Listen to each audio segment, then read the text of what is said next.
Seorang buronan kasus dugaan korupsi pembangunan rumah susun mahasiswa Rusunawa Politeknik Negeri Lok Semawe akhirnya ditangkap. Tersangka berinisial AR dibekuk oleh Kejaksaan Negeri Lok Semawe bersama tim tabur Kejati Aceh, Kamis, 17 Juli 2025, di kantor Leasing ACC Banda Aceh saat mengambil dokumen mobil atas nama istrinya. AR sebelumnya telah 3 kali mangkir dari panggilan sebagai saksi, hingga akhirnya ditetapkan sebagai DPO. Ia diduga menggunakan nama PT Sumber Alam Sejahtera untuk melaksanakan proyek tersebut dan memberikan fee kepada pemilik perusahaan. Meski proyek selesai, bangunan tidak layak fungsi dan tidak memberi manfaat. Kepala Kejari Lok Semawe, Ferry Mupahir, menyebut pemeriksaan lanjutan terhadap AR akan dilakukan Senin mendatang. Kejaksaan mengimbau pihak terkait bersikap kooperatif dan mendukung proses hukum. Kemarin hari Kamis, tim Intel Kejaksaan Tinggi Aceh telah mengamankan salah satu calon tersangka yaitu Aulia Rizky di Banda Aceh. Kemudian atas koordinasi kami,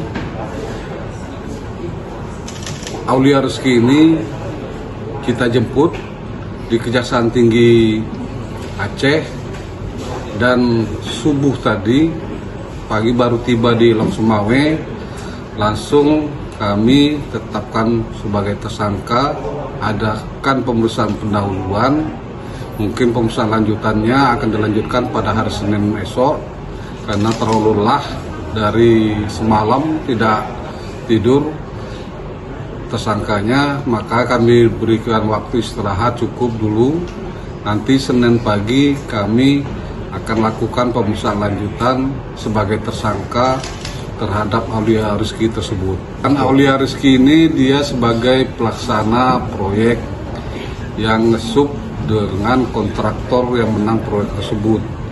Nah, jadi dia juga mendapatkan suatu keuntungan, proyeknya sampai sekarang tidak ada kemanfaatannya, walaupun itu selesai tapi tidak layak berfungsi bangunan itu, sehingga kami lakukan penyelidikan dan penyidikan. Nah, itu ada dugaan tindak pidana korupsi terhadap pembangunan gedung tersebut.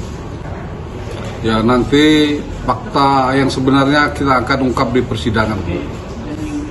Belum bisa kita ungkap lebih luas terhadap seperti apa bangunannya, nanti semua kita akan ungkap di persidangan. Nah, memang di tingkat penyidikan sudah 4 kali Pak Kasbisus ya panggil, tidak ada alasan, tidak ada pemberitahuan kenapa beliau tidak menghadiri panggilan kami, sehingga kami tetapkan sebagai DPO dan minta bantuan Kejati untuk mencari keberadaan Aulia Rizky tersebut. Dan informasi yang didapat oleh tim Intel Kejati, ada keberadaannya diketahui di Banda Aceh, sehingga langsung diambil tindakan.